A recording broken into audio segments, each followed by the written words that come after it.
cameras? Was that No. your time? No.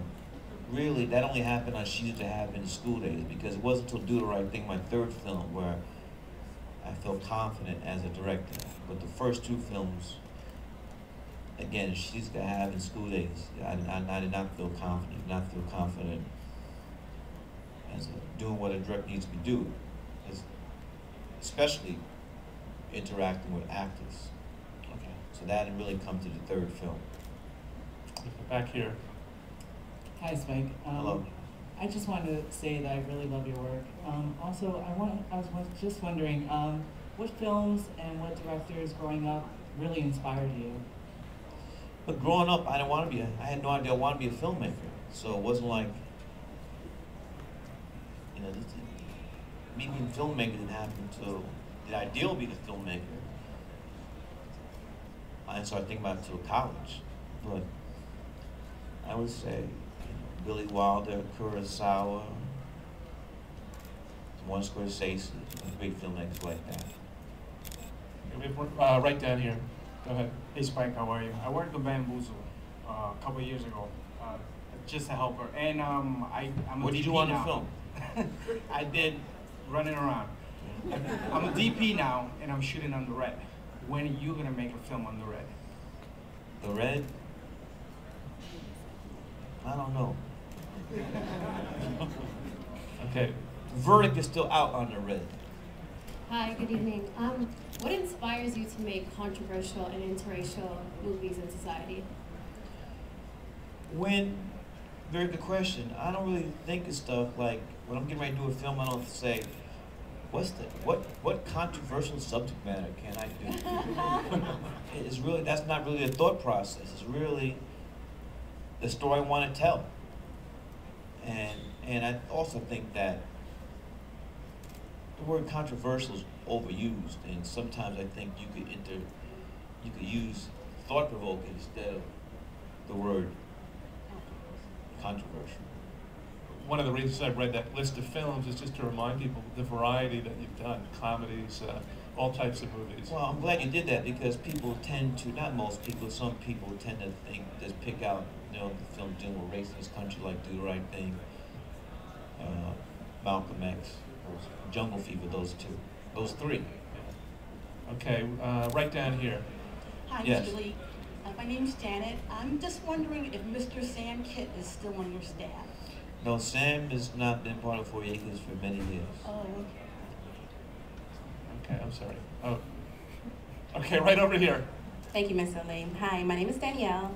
And being that our country in an era of changing and things like that, are you going to be working on a project to reflect what's going on right now, dealing with recession, dealing with politics, the change of presidency, anything like that? Well, that's a lot of stuff you just mentioned. Hopefully, the next film is going to be the sequel, Inside Man 2, and will take place in a world where people lost their jobs left and right, lost their homes, and are hurting. Okay, just over here, just wait for the mic. Go ahead. Yeah. Yes. Good evening, Mr. Lee. I have a quick question. Out of a lot of NBA players, what made you decide to pick Kobe Bryant? He ended up being the MVP last year. Ended up taking the Lakers to the finals, where they should have beat Boston. And really, it's really two players. It's either LeBron or Kobe. Right down here, and then we'll go over to you. Yes, sir. Yeah, how you doing, Spike? My name is Tab Waters. Nice to meet you. I'm here because I'm working on a documentary. I brought you a poster right here from my company, the T-shirt. Pretty much when I was 17, right, I got shot by my cousin. He left me paralyzed, but On purpose?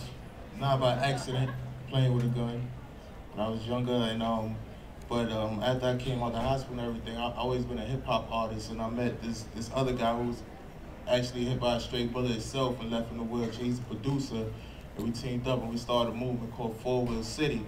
And pretty much for the last 4 years, we've been documenting our journey, trying to get into the music business, and also inspiring people not to give up in life, and showing people that just because you go through things, you don't have to stop. So we're trying to break down barriers for people with disabilities and stuff like that.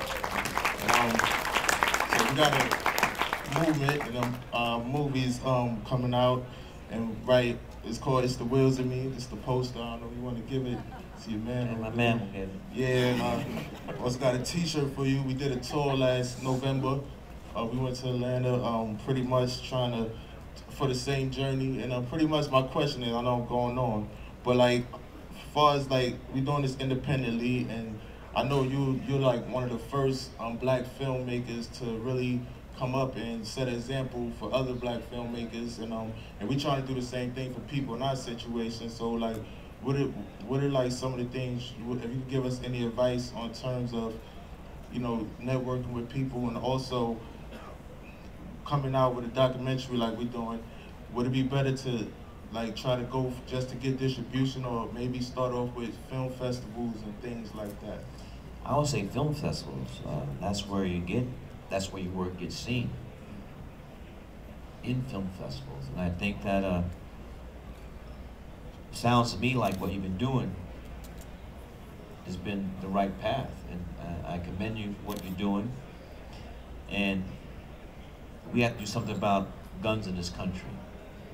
I mean, we live in the most violent country in the history of civilization. And people shooting each other left and right over dumb shit. And it's so easy to acquire guns, and we're gonna need some tougher, you know, fuck the NRA. I'm sorry. We need tougher gun laws to stop this madness of people just killing each other. It's crazy.